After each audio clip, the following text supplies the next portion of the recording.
Aberdeen Standard, Elaine has reminded me, have been supporting this prize or sponsoring this prize for 15 years now. So talking about long-term and loyalty and commitment, here's an example. The prize is going to be presented by Mike Everett, but before I give the word to Mike, I'll say a few more words. So first of all, about the way the prize is chosen. So as you know, ECGI has a working paper series that puts out a lot of finance working papers every year. There's another one for law, which will give out a prize after I finish. And there is actually a lot of competition because there are a lot of good papers coming out by a lot of good people worldwide. And it is a tough competition. So the editors choose each year the paper they think is best in terms of its academic quality and originality, but also in terms of its impact and relevance for the things that we are discussing about in the real world. So I'm very pleased, and the prize has already been announced, but let me say again who won the prize. So the winning paper is called Picking Friends Before Picking Proxy Fights, How Mutual Fund Voting Shapes Proxy Contests.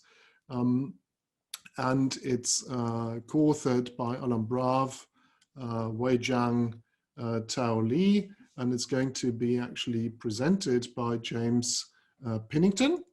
Now, of course, Alon and Wei are not unknown exactly for this topic. They've already written the seminal paper on hedge fund activism published in the Journal of Finance. Now, Tao is also not unknown because he already won the prize last year. So he's a serial winner. We'll hear from James. Congratulations, James, that you're also part of the team who's won the prize. Now, I'm not going to say much about the contents of the paper because we'll have it presented. Just to link to what Oliver said, of course, in terms of voice, hedge funds are at the cutting edge of voice. That's what they do. What the paper is about is that how do you exercise this voice in an environment like the US that's actually pretty hostile in terms of its institutions? And how do you do that if you own stakes between 5 and 10%? Well, one thing that you might need is friends. So that's what the paper's about, and it's really an excellent paper, and I wasn't that surprised when it won the prize. I'm not saying whether I would have given it the prize, but the editors did. So the editor that chose the paper is Ernst Maug. Ernst can't be with us today, which is why I've done what I just did. Normally it would be Ernst doing it. And without taking up any further time, I'll give the word to Mike Everett from Aberdeen Standard to say something, to say what he thinks about the paper and the prize and everything else. Mike, over to you. Marco, thanks very much. And Oliver, thank you very much for the lecture as well.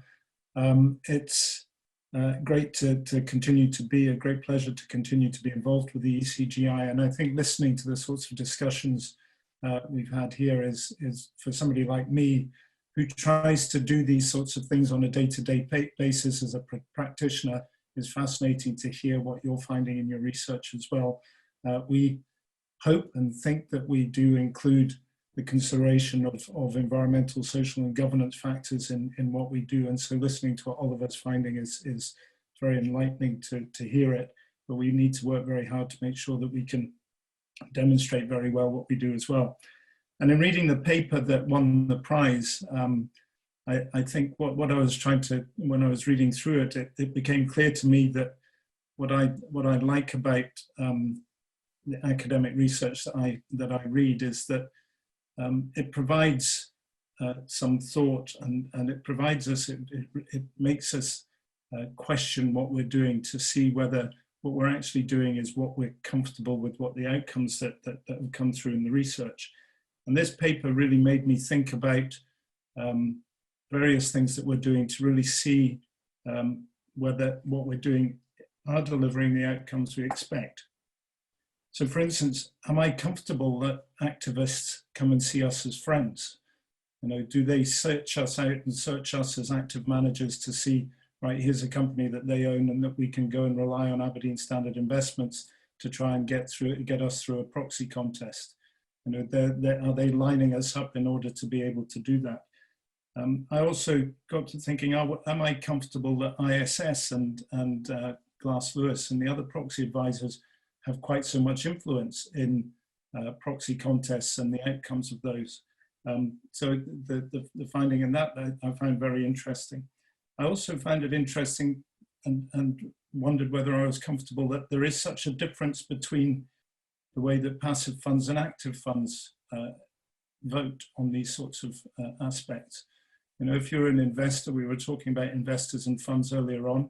If you're an investor, do you expect your passive fund manager and your active fund manager to consider the economics of these things in the same manner? If you do, why is it that we've come up with so different answers? I think reading through the paper, it really caused me to raise some questions in my mind. And as I'm doing what I do on a day-to-day basis, I'm going to have to think a bit harder about, are we really delivering, and are we really questioning what we're doing and enough to really deliver the outcomes we think? So I think this paper sort of shines a light on what we do on a day-to-day basis and makes me think harder about what we're doing, which I think is a great piece of academic research and really causes us to think a bit harder on what we do. So thanks very much for all the effort that you've done in gathering the data and coming up with the outcomes that you did. I think it's a very valuable piece of research, and I'll be trying to sort of to broaden its audience around my firm and also in other firms that I come across, because I think it's very interesting for us all to see it. And congratulations what you've done, and I look forward to hearing, James, what you're going to say in your presentation. So congratulations to all of you. Thank you. So after all these compliments up front and this trailer, okay, which is not usually the way academic seminars work, because first you present the paper and then you're told, you know, all the things you have to improve. So after already telling everybody how great this paper is, James, over to you to actually tell us, to present us the paper, or a summary of the paper. Thank you. Okay, great. So I should be sharing my slides right now. Yeah, we can see them. Thank you. Excellent. Okay, so thanks very much for that introduction. That was very kind. And thanks a lot for having us in the program. It's really great to be here. So the question we're asking in this paper is, how do institutional investors shape proxy contests? So we know that it's the votes of institutions that ultimately determine which side is going to win in a contest. This is because the average stake that a dissident holds in the average contest is around 10%. So well short of a majority stake. And then we also know that the participation rate in proxy voting by retail investors tends to be quite low. So given the importance of institutional voting for the outcomes of contests, what we ask in this paper is what determines how institutions reach their voting choices? And then how do these factors interact with how dissidents select target firms? And what we're going to focus on in this paper is the voting decisions by a subset of institutions, which are mutual funds, because we can observe their votes in great detail. So the first major result of this paper is that performance and the identity of the dissident both predict how mutual funds will vote. So whether we measure performance by return on assets, Tobin's Q, or stock returns, all of those are negatively associated with support for the dissident. So weak performance predicts that mutual funds are going to vote for a dissident. And the identity matters. So mutual funds are about 14% more likely to vote for a dissident when the dissident is a hedge fund relative to a non-hedge fund dissident. And we also find the type of fund matters, whether it's active or passive. So what we find is that passive funds are about 10% less likely to vote for a dissident than active funds are. But when we look at the group of passive funds in a bit more detail, what we find is that most of this result is actually driven by passive funds managed by the big three families. So non-big three passive funds look a lot more similar to active funds. We also find that funds are extremely heterogeneous in what we're going to call their inherent stance towards activism. So what we mean by that is just knowing the identity of the fund alone explains a large share of the variation in voting outcomes, above and beyond anything observable about the contest, like the stock return. And then our last major result, as the title of the paper suggests, is that dissidents pick friends before they pick proxy fights. So what we mean by that is that firms who are held by shareholders who are relatively more pro-dissident are themselves more likely to be targeted for a proxy contest. So just to briefly talk about the data, the first major piece we collect is we form a universe of proxy contests from 2007 to 2017. So we're going to scrape proxy filings from Edgar and supplement with a few extra contests from Shark Repellent. And we're going to collect three types of contests. Contests where the vote actually occurred.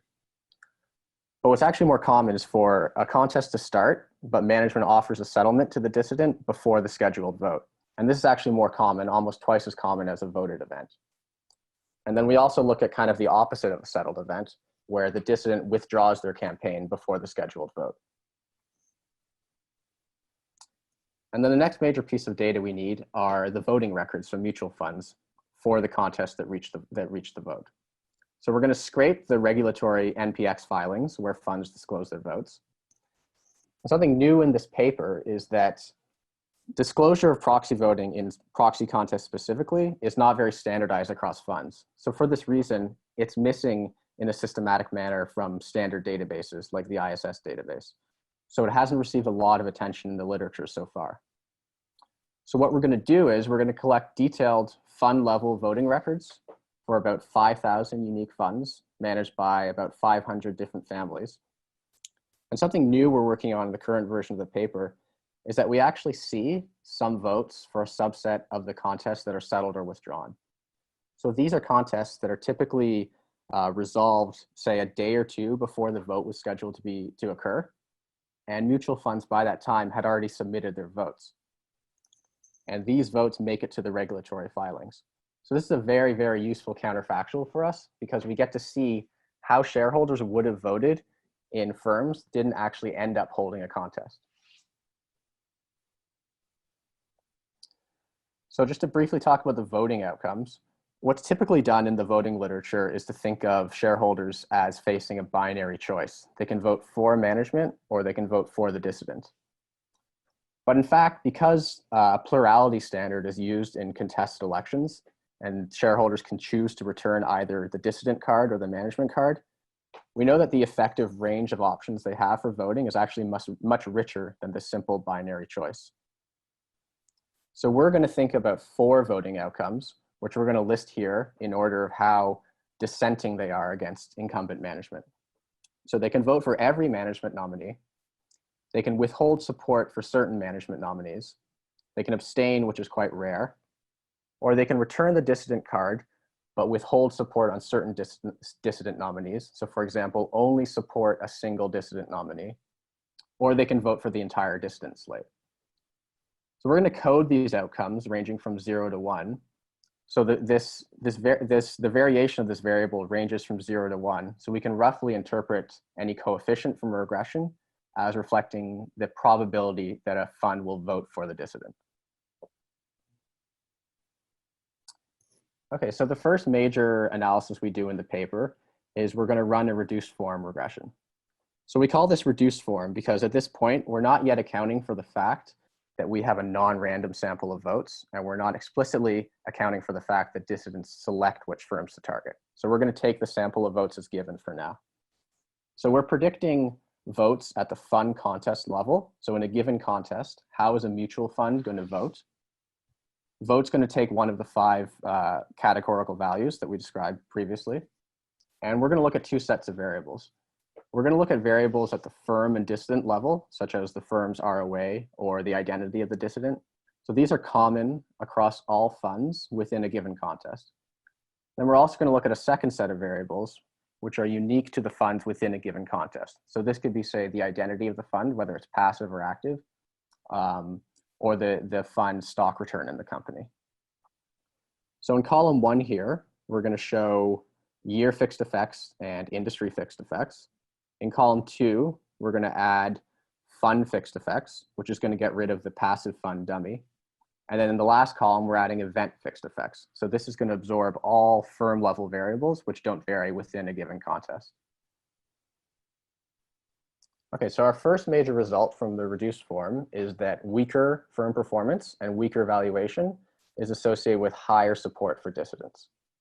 So we measure this with the highlighted coefficients in red here. So we're looking at the effect of Tobin's Q, return on assets, and each fund's individual stock return in the company. And in most specifications, they're all negative and significant. So weaker performance predicts that mutual funds are going to vote for dissidents. Our next major result is that mutual funds are about 14% more likely to vote for the dissident when it's a hedge fund. So what we've highlighted here is a dummy variable, which takes 1 if the dissident's a hedge fund and 0 otherwise. What we're saying is that knowing that the dissident in a contest is a hedge fund, we predict that mutual funds are about 14% more likely to vote for the dissident. And then we find that the type of fund matters. So passive funds are 10% less likely to vote for dissidents than active funds. So what we're highlighting here is a dummy variable, which takes 1 if the fund is a passive fund and 0 otherwise. So we're saying relative to active funds, how much more or less likely are passive funds to support dissidents. And what's important here is that in the third specification, we're adding event fixed effects. So what we're really measuring here is within events, as in controlling for anything common across all funds in a given contest, we're still showing that passive funds are about 10% less likely to vote for the dissident than active funds are. But if we look at this in more detail, what we find is that most of this result, this passive active difference, is actually driven by passive funds that are managed by the big 3. So in column 1 here, we're showing the same specification as on the last slide. But what we're doing in column 2 is we're splitting this passive fund dummy into 2 separate dummy variables. One for if the fund is a passive fund managed by the big 3, and then 1 if it's a passive fund managed by a fund family that's not the big 3. So what this result says is that for passive funds managed by the big 3, relative to active funds, they're 20% less likely to vote for a dissident. Whereas when we look at non-big 3 passive funds, this difference falls to only about 4%.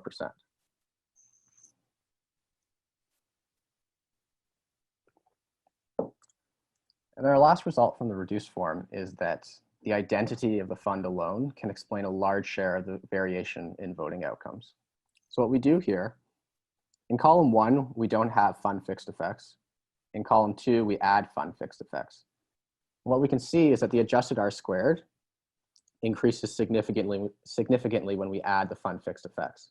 So what this suggests is that knowing which fund is voting alone, above and beyond anything observable about the contest, the identity of the fund explains almost, say, 40% of the variation in voting outcomes. So what this last result suggests is that we want to get some individual quantitative measure at the fund level of how inherently pro-dissident a fund is. So what we're going to do is we're going to run an additional regression where we're going to include both event fixed effects and fund fixed effects at the same time.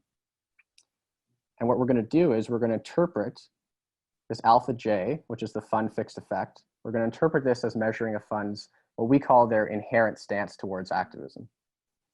So what's important here is that these fund fixed effects, because we're adding the event fixed effect, we're measuring how likely is a fund to vote for the dissident relative to all other funds in the same contest. So we're using within event variation. So what this means is that when we think of roughly how friendly shareholders are towards dissidents, we can think of 2 broad factors. We can think of situational factors, which we're going to capture by the event fixed effect, alpha IT. And this is going to reflect the firm's stock return, the industry, things like that. But what we've also shown is that above and beyond that, the identity of the fund, or what we call their investor stance, which we capture by this alpha j, the fund fixed effect, that too is also extremely important for explaining how mutual funds vote.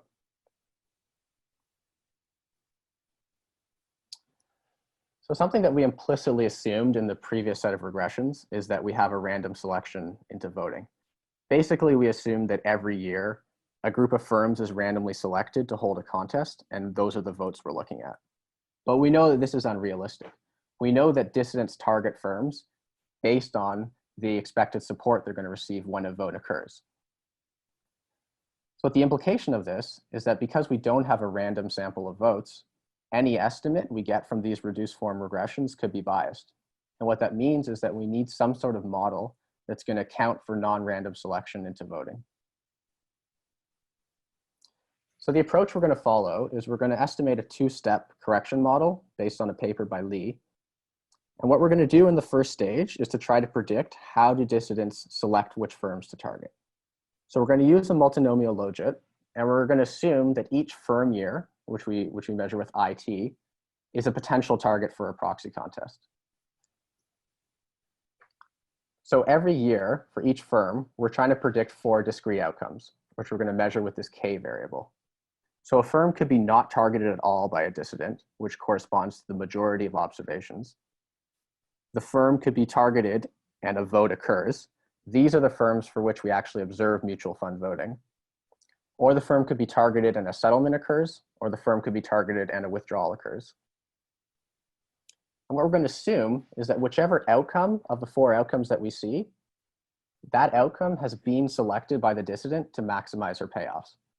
So we're going to assume that the dissident gets some payoff from choosing each of the 4 options. That's roughly a linear function of observable variables with some unobservable shock for each option.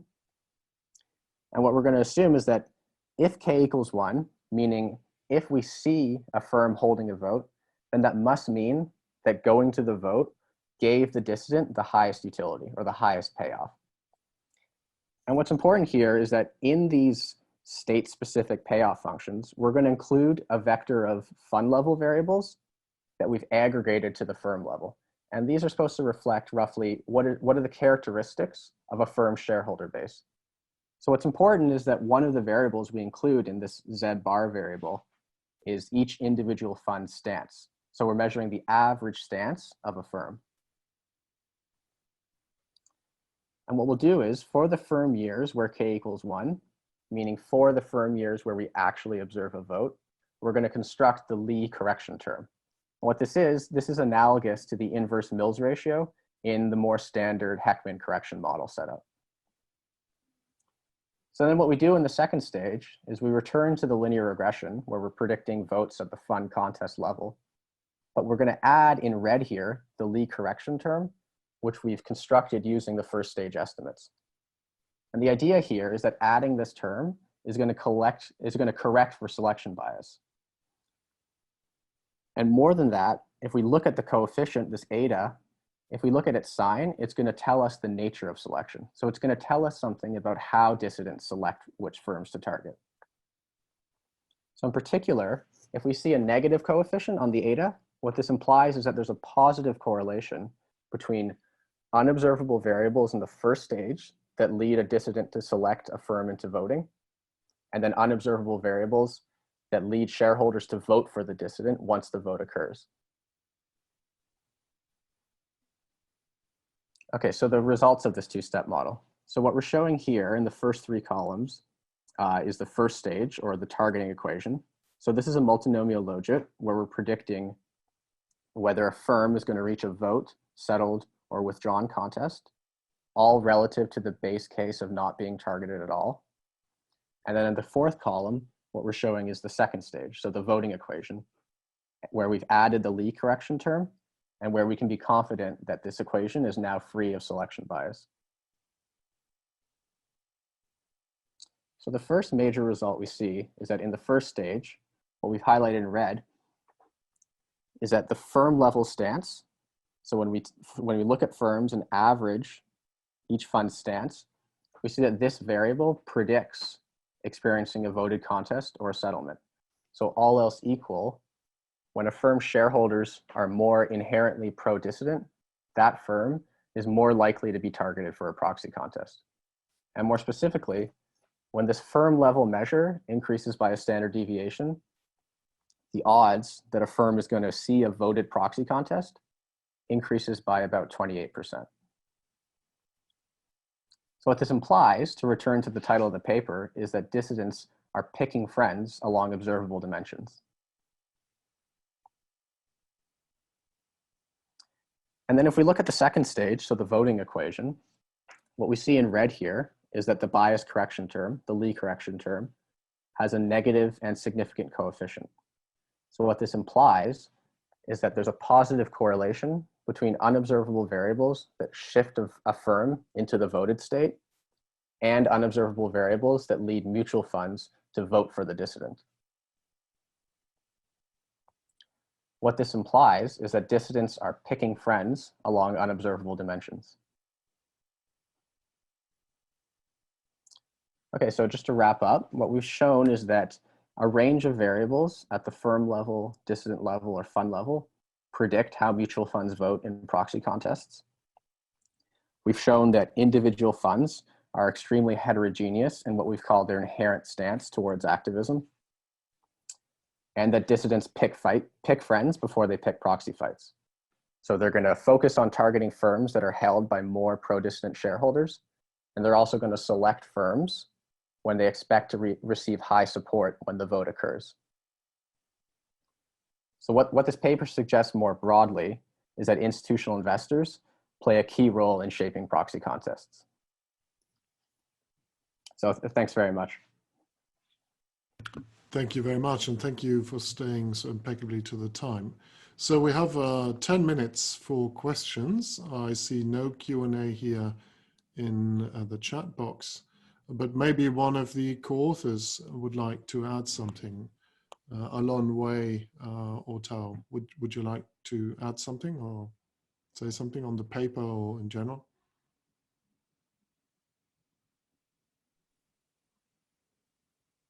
I'll let Wei go first. Okay, so does anybody from the panel have a question? I mean, the only thing I'll say is that the one thing, and I don't know if, apologies, I joined a bit late. One thing that we see in sort of in how votes are being utilized is that the ability to vote partially the slate, either the dissidents or the management, gives a wide array of ways by which you can show dissent. And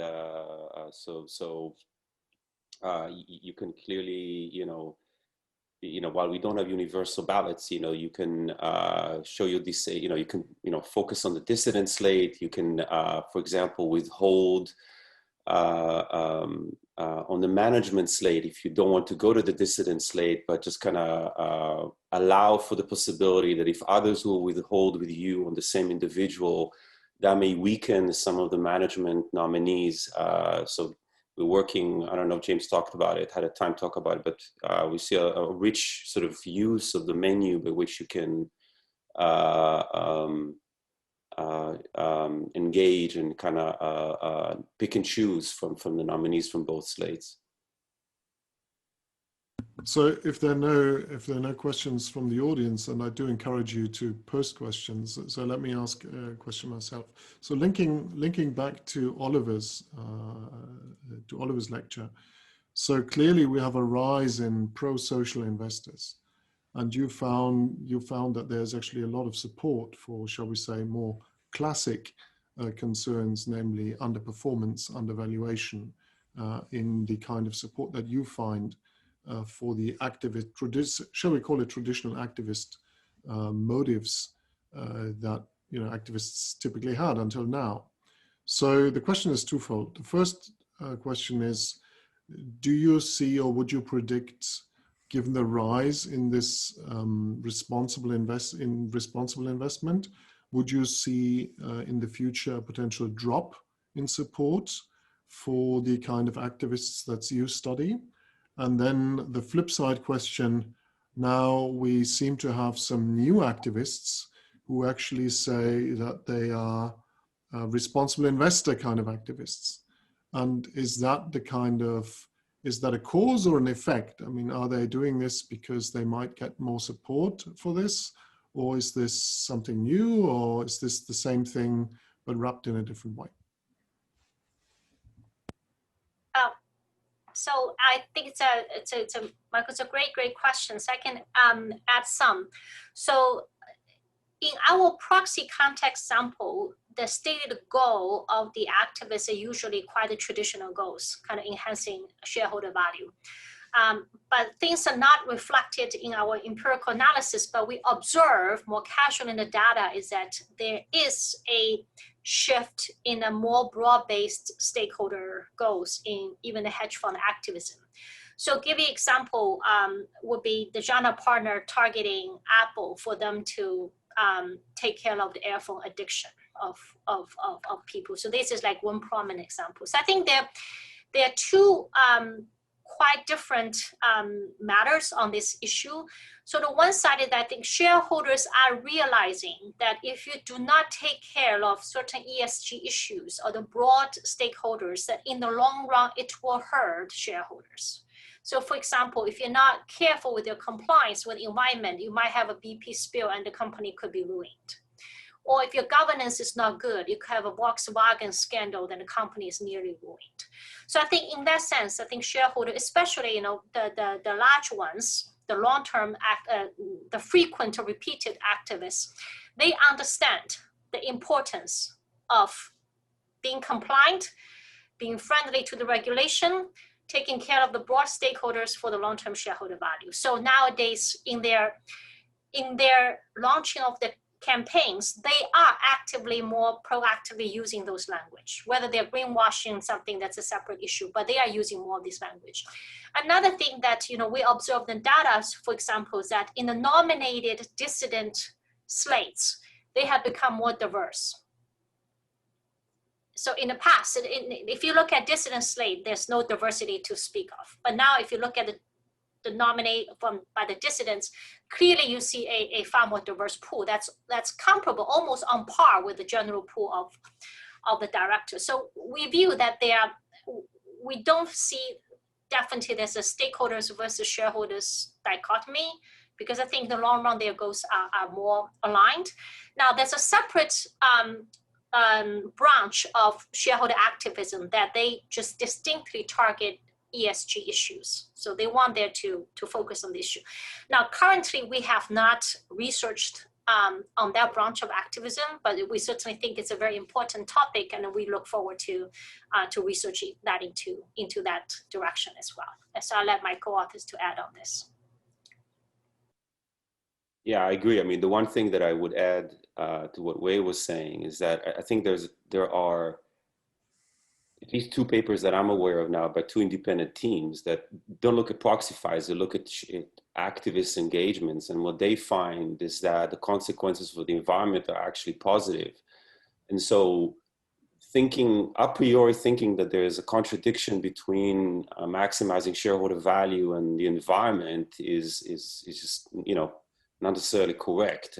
So invest in better technologies, which we've seen in our earlier papers, and what they do now, just because to get the firm to be more efficient results also in lesser pollution, and other sort of metrics by which the firm and the community around it actually benefit from those engagements. Again, these are two separate papers that look at typical activist engagement. So, and this is not necessarily, and this is the case where, you get a positive association, the benefit both on the environment and for shareholder value.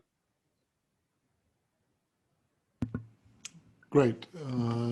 Thank you for this, Alon. So I always thought that what you document is really important because it legitimizes what the activists do, because it's not just a singular request, a singular demand by a minority shareholder, but it's actually supported by the other institutions that invest in the company. So it's a really important mechanism that you document. So Mike, turning a little bit back to you, given what you heard now presented in the paper, how do you currently deal with activists and when they approach you? Do you have a policy? Has something changed between the period and the times that the paper documents and today? or how do you see this whole relationship with activists at Aberdeen Standard? And in the UK context, but also internationally, because you invest, of course, not just in the UK. In reading through the paper, I would agree that we probably have a process by which we select the activists we're willing to be, willing to support. We would like to consider ourselves as long-term investors, so we'd be looking to support activists who are considering the long-term impact on the company rather than making a quick turn and then running quickly. So we try and make sure that we would select an activist that would be acting in that sort of way. So yes, I think we do select the activists we're supporting and which we would like to support. I think it was exactly right that depending on our experience with the company is whether we're going to support the activists or not. So if we are, the more we have lost would be more likely that we're going to support the activists, because we'll have been very, very upset with the management by that stage. One of the questions I was going to ask, we don't really have time now, is whether there's any evidence that passive funds even look at what the impact on the fund has been through holding that stock before deciding whether to support an activist or not, because I think that's quite interesting.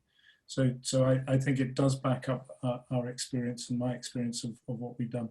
As you say, most of these things happen in the States. There are a number of activists in the UK that we maintain contact with because we know that they're operating in the space that we're comfortable to work with them on various companies. Right, so the last question goes to Guy Jubb. Guy. Thank you, and thank you for a very interesting paper, and congratulations on getting the prize.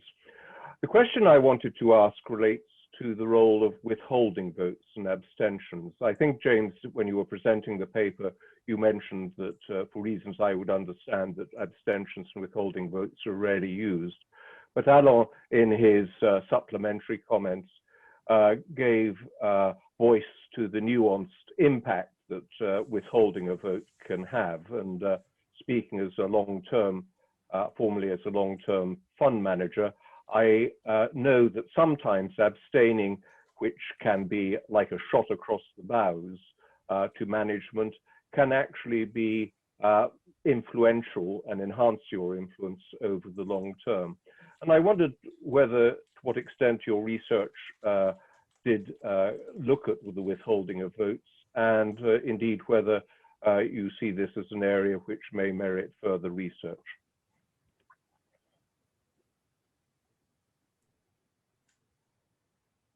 So I guess I can answer. So that's something we're actually looking in a lot of detail right now. And basically what we're looking at is looking to see whether conditional on withholding, there's coordination across funds. So we're trying to see if basically do funds within the same contest, say, withhold on the same management nominee, meaning if enough withhold on, say, the weakest management nominee, then that could be enough to push a single dissident candidate over. So that's something we're looking at in a lot of detail right now. Great. Yeah. So sorry, please. Sorry, yeah. If I may, just to say that in the UK, I think abstentions and withholding votes were used more frequently in the past than they were currently, but it may be an interesting comparative study too. Thank you. Oh, yes. You were going to add something. Yeah. So what is interesting we see in the data is a lot of the withholding coordination is done by ISS and Glass Lewis. But what is a little surprising to us is when ISS and Glass Lewis are not coordinating, meaning that they actually recommend for the dissident card, they actually recommend the investors to vote on the dissident card. But sometimes we do see withholding coordination on the management card by a number of large investors, like BlackRock might coordinate with Vanguard or State Street of withholding votes on a particular candidate from the management card. And this is this is something Alon just said.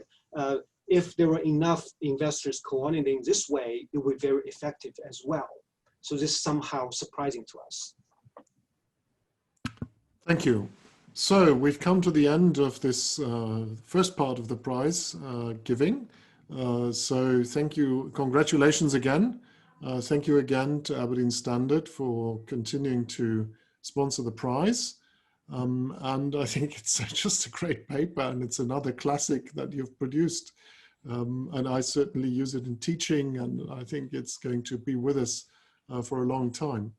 So I hereby turn over to Amir Licht, who is the editor of the Law Working Paper series, who is going to present the winner of the Cleary-Gottlieb Prize. Hello, everybody. It's a pleasure to be here, even if not physically so. So it's a pleasure to announce that the Cleary-Gottlieb-Steen-Hamilton Prize for the best paper in the ECGI Law Working Paper series for 2020 has been awarded to Professor Mariana Pargendler of FGV Law School in Sao Paulo and ECGI for her paper, The Grip of Nationalism on Corporate Law. The paper appeared as an ECGI law working paper in 2019, last year. It was published this year, 2020, in the Indiana Law Journal. And I would like to say just a few words of introduction about it. Leave the stage mainly for the author. So in The Grip of Nationalism, Professor Pargendler, or Mariana, provides what is, to my mind, a compelling account of a major phenomenon in the international landscape of corporate governance, like squarely in the middle of the purview of the ECGI.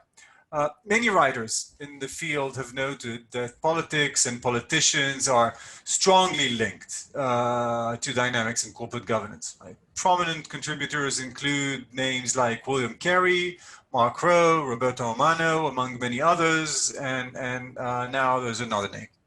So a whole literature on state competition in corporate law in the US or member state competition in the EU. This literature revolves around the very basic insight, right? That people who make laws on corporate governance, these are primarily legislators, but also judges, they have an incentive structure that is not perfectly aligned with shareholder interest or economic efficiency or distributive justice or the greater good or whatnot. And the literature on cross-listing, in which I also take part to some degree, has extended this discourse and insights to securities markets as well. Similar insight play a role in this context too, so the scope of the subject is surely broad. And against this backdrop, Mariana's paper points to a factor that no politician can remain agnostic to, namely nationalism. Politicians often leverage nationalist sentiments to promote their agendas. It is therefore not surprising that powerful interest groups leverage nationalist sentiments to make their agenda become the politician's agenda. This is also true for dynamics in corporate governance, right? As the paper convincingly shows. Mariana's paper was written last year in 2019, but it could not be more timely now. I mean, one cannot participate in an international event like ours these days without making a comment on the havoc that the coronavirus pandemic has wrought. This is also true for international corporate governance, ECGI issues, about which we've been hearing this evening for me. I will spare you all that. Okay. Instead, on behalf of the ECGI, I'm delighted to congratulate Professor Mariana Pargendler for winning the Cleary-Gottlieb-Steen-Hamilton Prize for 2020. Congratulations, Mariana. Over to you, Marco. Well, I thought you would continue, Amir. Go on and on. But if you turn it back to me, I'm very happy to moderate. Is Roberto here? Is Roberto with us? I'm here. Hi, Amir. Yeah. Very well. So I think Roberto is up next, right? Sure. Yep. That's correct. Roberto's next. Okay, Roberto, here you go. I wasn't sure. Okay, There very we well. go. I didn't see you. Yes, thank you, everybody. It's as Amir said, it's a shame we're not doing this live, but at least we get to connect via Zoom, like most of the things we do these days. And it seems that we're going in that direction again, unfortunately. But it's good to be here, and I'm here, of course, to represent my law firm and to express my gratitude for being part of this event. Of course, I personally and clearly Gottlieb as a firm, we're particularly proud, and it's a true pleasure to present this prize to Professor Pargendler. I think, as Amir said, the topic could not be more important these days, given what's going on. So it's a particular important topic these days. It's also Cleary Gottlieb was founded in 1946 in New York and Washington, and in 1949 we opened our Paris office. So right 3 years after the start of the firm. I say this because Cleary Gottlieb has always been, of course, it's a U.S. firm, but its European roots run deep in its DNA. So whatever happens in Europe is very important for us, and that's why we have accepted the offer to be part of this prize series. My friends from ECGI. Everything that happens in Europe for us is important. And this is an important part of that exercise. This working paper series is a very important part of the thinking that goes on in Europe on the legal front. And we're very happy and honored to be part of this exercise. And as I said, we're particularly happy this year to be part of this exercise, of this prize series, because the economic nationalism, as Amir said, is an important part of what's going on, especially these days. We're seeing this in Italy, but we're seeing this in other jurisdictions. And it's very interesting to analyze how this has an impact on what we do. So again, congratulations to Professor Pargendler. We're very happy to be part of this series, and we continue to support ECGI in this series. The next item on the agenda is having Mariana present her paper. Mariana, the floor is yours. It's a pleasure. I mean, I wish we could hand you over the prize in a more personal fashion, but I will have to do with Zoom for the time being, I'm afraid.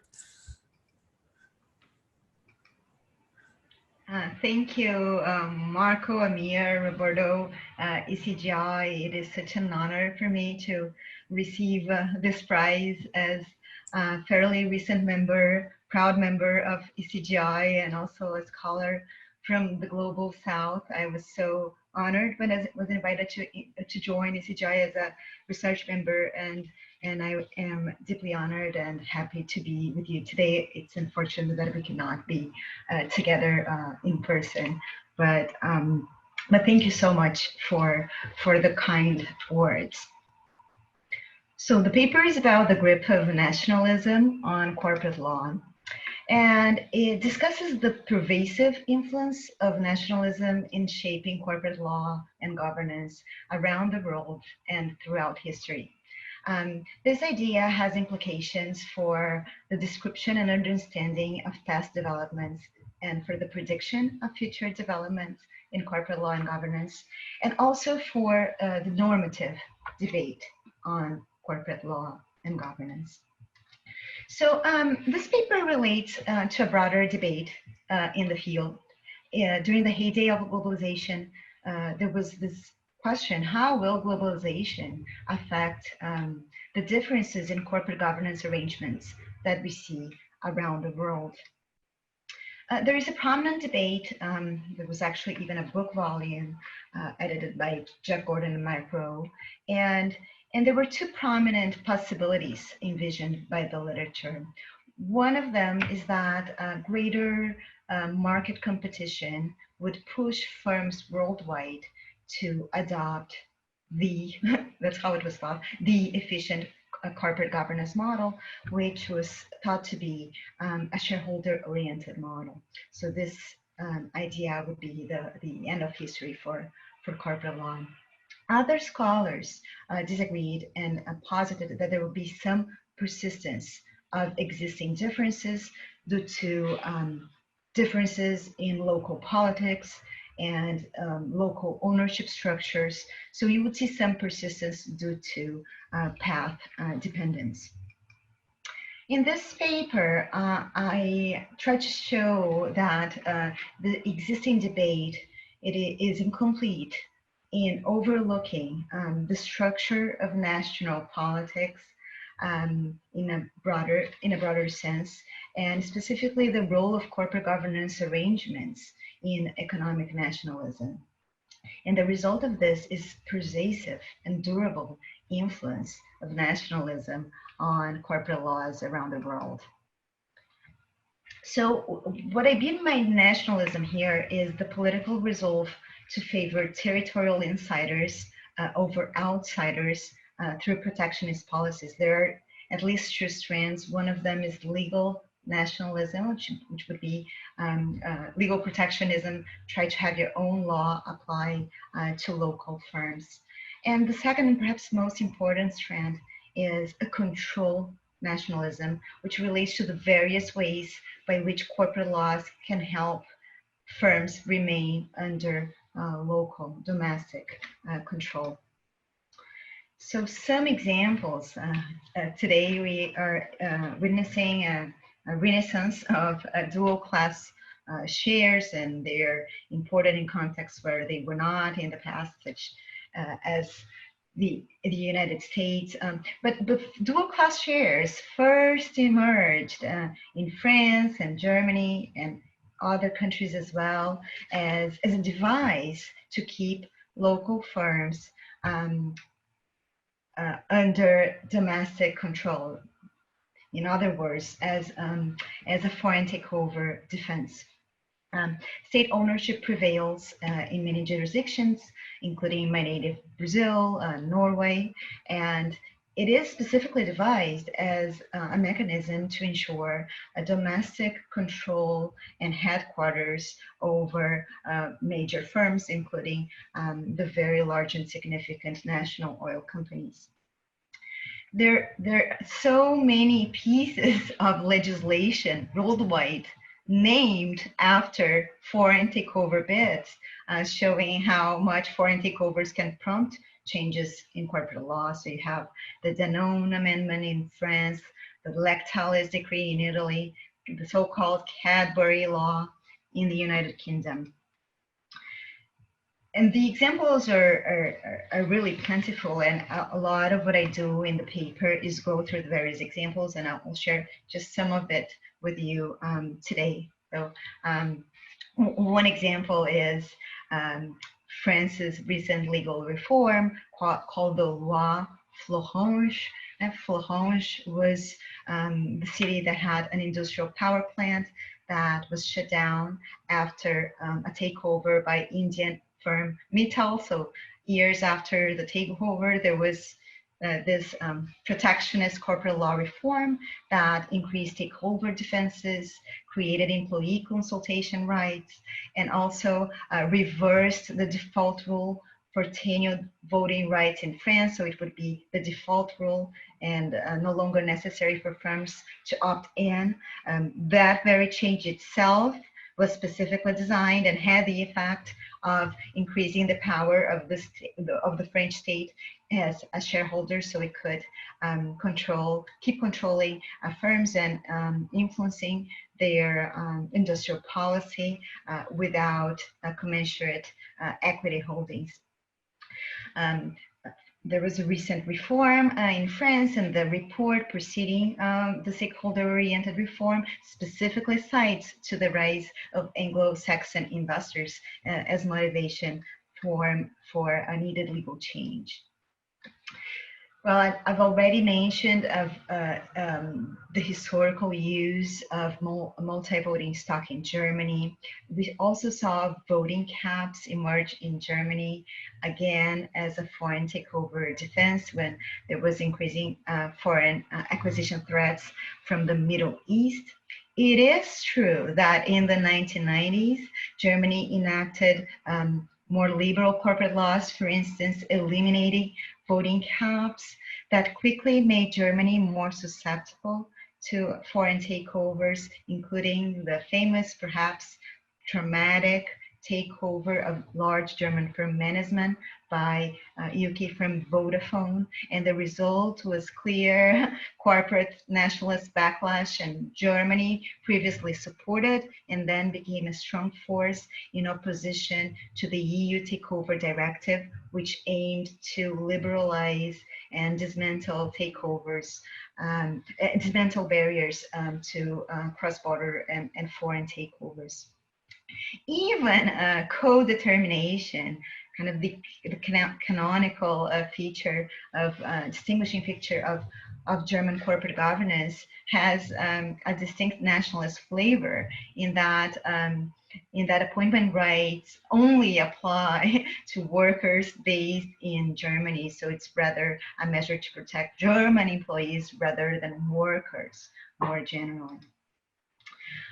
So Japan is also a clear example here. So Japan is famous for its traditional system of Kireito or cross shareholdings, which actually serve as a takeover defense. In fact, this system emerged deliberately as a foreign takeover shield in the 1960s and 1970s as Japan decreased other overt foreign ownership barriers in connection with its accession to the OECD. As the Kireito system lost force during the 1990s, the METI enacted takeover guidelines, which were overtly inspired after Delaware law, but the effect was protectionist, as can be the effect of poison pills under Delaware law, and they were deliberately enacted as a way to ward off foreign acquirers. And Japan has been fairly successful in this respect, and stands out as a developed jurisdiction that has not experienced any successful hostile takeover yet. The United Kingdom is usually recognized as a jurisdiction that is highly takeover friendly. If we look at the no frustration rule that is enforced by the takeover panel.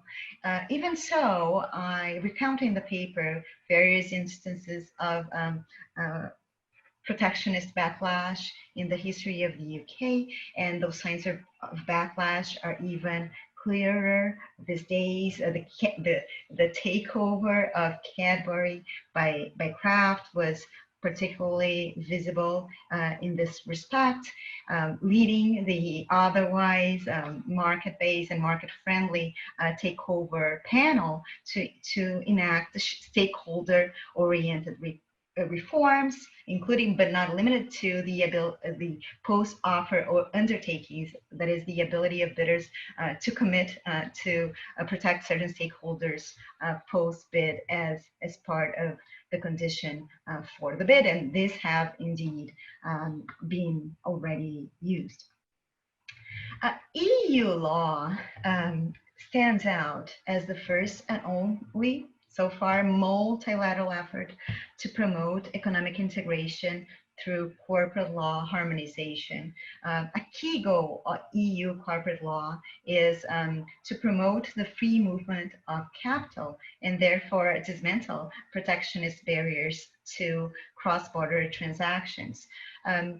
EU law had some limited success in limiting legal nationalism through the centrist decision, which permitted choice of law within the EU.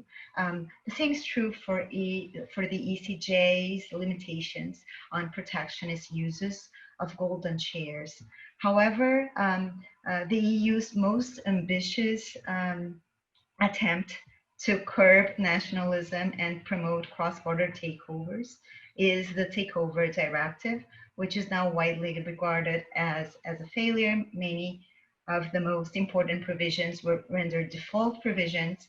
Scholars have found that actually protectionist measures increased after the passing of the Takeover Directive, and it failed precisely because of nationalist opposition by various jurisdictions that did not support the attempt to make local firms vulnerable to foreign takeovers. Even you can see this type of dynamic even in the United States. There's various historical examples. The first and second Bank of the United States, there was great concern and also disenfranchisement of foreign shareholders. The Williams Act of 1968, which is the major piece of federal legislation in the US on takeovers. It is interesting that the poster child cited by the relevant senators for the passing of the Williams Act was actually a threatened foreign takeover of Columbia Pictures. So again, this symbolic role of foreign takeovers appeared to play a role. But perhaps what's more interesting here is that the US as a federal jurisdiction has witnessed a strong form of statism or state patriotism rather than nationalism in the development of its state laws. So it is a well-known feature that that various states enacted anti-takeover statutes following pressure from local firms against ongoing or threatened acquisitions by foreign bidders. So it's analogous to what we see in other countries. There are some constitutional limitations to protectionism by states. So initially states tried to enact protectionist measures through administrative law. Those did not withstand constitutional scrutiny. So then states did it through corporate law, and because those looked like general rules of corporate law, those were able to withstand scrutiny in the US Supreme Court. And just as one example here concerning a threatened takeover of Massachusetts firms Norton by British firm BTR, we also saw strong nationalist patriotic language. You know, management encouraged employees to shout USA, USA, and the government, the Massachusetts government actually enacted new law providing for staggered boards. And when he signed the law, he compared the takeover attempt as another attempt by a foreign power to interfere with our ability to shape our own destiny. In the paper, I also tried to explain the factors that drive the grip of nationalism on corporate law. The first one is what I call the political deficit of foreigners, which is basically the idea that foreigners don't vote. And so the political economy of corporate lawmaking might be tilted against foreign interests.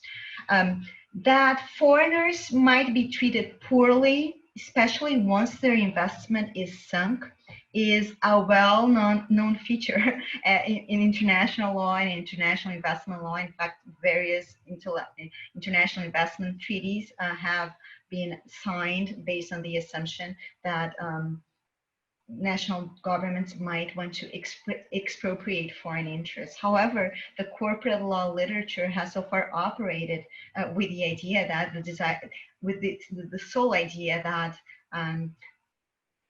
jurisdictions would be inevitably led to cater to the interests of foreign investors without recognizing this potential political deficit. The second factor is there can be a very powerful alignment of domestic forces towards nationalist reforms. So you might have an alignment between the interests of controlling shareholders and managers as powerful elites with the interests of labor interested in keeping local headquarters and their jobs, with the nationalist rhetoric that can appeal to a broader segment of the population. And finally, it's the idea that corporate law can use as a form of stealth protectionism, which relates to the dynamic that I mentioned before, in that corporate laws withstood constitutional scrutiny, whereas administrative controls did not. So corporate laws are facially neutral, so they are not overtly discriminatory. That can be helpful in avoiding constitutional scrutiny, which is a concern in the US and also in the EU context, but also from a foreign relations perspective, because generally countries want their firms to buy foreign firms, but they don't want the reverse. So corporate law, foreign takeover defenses are less overt than foreign ownership restrictions, and therefore can be helpful from an international relations perspective. So I suggested that this type of realization can enrich our understanding of corporate governance. So existing accounts of corporate governance focus on either efficiency or politics. The efficiency accounts have been traditionally focused on agency costs. I think we're finally moving beyond that very narrow focus, as we saw from the earlier from the first presentation today, but that has been the dominant focus. And also we had several political accounts, but that focus primarily on the interests of managers, shareholders, and workers as the primary players. But I suggest here that the grip of nationalism shows that efficiency can matter in ways that go beyond firm level agency costs. So corporate governance arrangements can be consequential for economic integration, local development, or even national security. And also that you can have political factors that go beyond the firm level consequences mentioned before. So you have the general appeal of national sentiment and potentially these issues impacting the interests of a broader segment of the population. I also mentioned that recognizing the grip of nationalism on corporate law leads to different predictions about the future of corporate governance from the dichotomy convergence versus persistence that has dominated the literature. And this possibility is neither convergence nor persistence, but backlash against shareholder oriented systems. So the idea here is that the dominance of foreign shareholders may lead to shareholder unfriendly legal reforms. And I note here that the level of foreign ownership as a percentage of stock market capitalization has driven dramatically in various jurisdictions in the last year. So that in many markets you have a majority of foreign shareholders. So in the end, when you talk about, in many of those contexts, about the interests of shareholders, you increasingly talk about the interests of foreign parties, and that can be a recipe for nationalist backlash. What are the economic effects of controlled nationalism? Is there something to it, or is that just a smokescreen for controlling shareholders and managers getting to keep control of the firms and associated rents? So the academic debate on foreign direct investment is less robust compared to trade. There are various theoretical reasons why domestic control could potentially make a difference in terms of greater concerns for stakeholders due to a symbiotic relationship with local economies and local governments. Perhaps there are reasons of the same culture and values that might be significant in coordinated market economies. I mentioned the symbiotic relationship to the local political regime. And there are also studies suggesting that multinationals have different behavioral patterns in terms of investment when they are outside of their home state compared to what they do in their home state. And in the end, the existing empirical evidence on the effects of foreign direct investment and foreign takeovers is mixed, leaving open the possibility that some forms of control nationalism might be welfare enhancing for the jurisdiction in question. To the extent that we believe that the grip of nationalism on corporate law is a problem that requires mitigation, what can we do about it? And I believe that would take multilateral coordination, but it's important to bear in mind that there are several challenges associated with that. First, you have the well-known disadvantages of regulatory harmonization, given that jurisdictions and also firms in different jurisdictions are heterogeneous, and they might be best served by different regulatory regimes than what you would get under a unitary framework. There is, of course, political opposition to harmonization, and you know that well from the EU experience. And there's also the conceptual challenge, because corporate law rules serve different purposes. So to give one example that I used before, multi-voting stock, clearly multi-voting stock can serve as a defense against foreign takeover threats. But some scholars would argue they can have helpful countervailing benefits in helping firms to take a long-term perspective, or perhaps realizing founders' visions. So it's hard to make corporate laws completely free of nationalism considerations without perhaps impacting their role in controlling agency costs and principal costs. So I think Amir said that, right? I actually started working on this project in May 2016. And that was before Brexit and Trump. So I think the world is really converging toward the story of this paper. Although I must say I started in 2016 and that was already late. So many of the examples I recount in the paper, they talk about, the history of the 20th century and also the last 2 decades, the last decade of the 19th century, and the beginning of the 20th century, the beginning of the 21st century, which are thought to be the heyday of globalization, and nationalist pressure was there. But now it's very hard to read the newspaper and not see it, and so you have ongoing developments regarding TikTok, and even recently in the UK, also a lot of controversy. ARM was actually a UK company that was acquired by the Japanese that had some undertakings to keep local jobs, and now there's a new controversy regarding a subsequent takeover by a US firm. So the conclusion here is that the grip of nationalism in corporate law is important, is durable, is very timely, but it's not new. Corporate law matters in ways beyond agency costs, like it or not, they have always had. And a new research agenda should incorporate the broader geopolitical and economic consequences of corporate law and governance, and vice versa. And with that, I thank you so much for the prize and the opportunity to present my work. Thank you very much, Mariana. I think the time will allow us at least one question. There's one question from an anonymous attendee, so I'll read it out.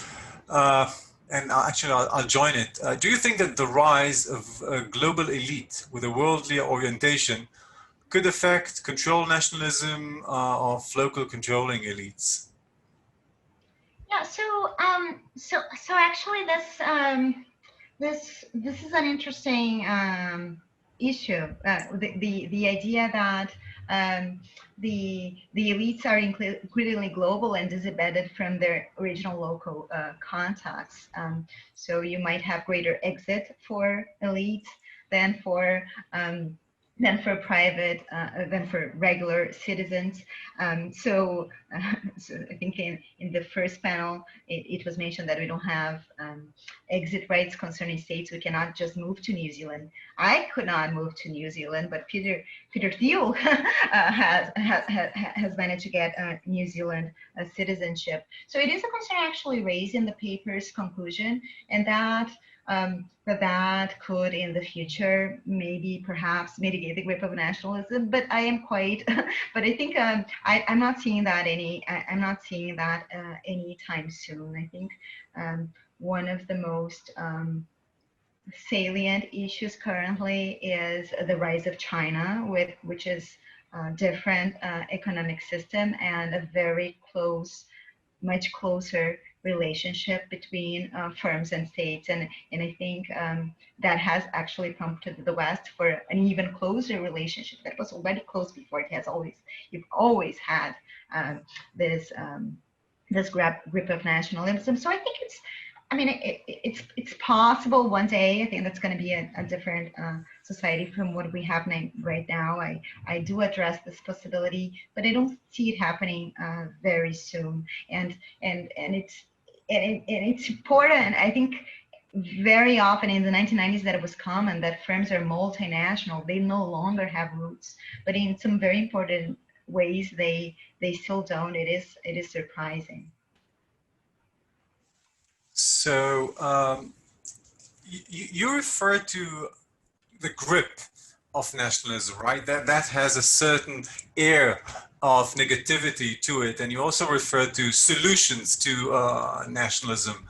I would like to kind of challenge you with the idea of subsidiarity. I mean, this is an EU notion, an EU philosophy that says that regulation should be made as close as possible to the constituencies that are mostly affected by it, rather than by some, overarching regulator or some czar. How would you reconcile your approach with which I think fairly could be described as perceiving nationalism as an issue or a problem that calls for solutions, and the idea of subsidiarity? Isn't it right, or wouldn't you say that politicians are actually more attuned, and rightly so, to their constituencies? Great. So that touches on a key point of the paper, which is its normative orientation. I think the paper does not take, I see the point with respect to the grip, and I think the grip of nationalism is an attack to the standard accounts of corporate governance and the way we think about those issues. But I do not mean to suggest that it is bad or welfare decreasing in all instances. I don't think actually that is the case.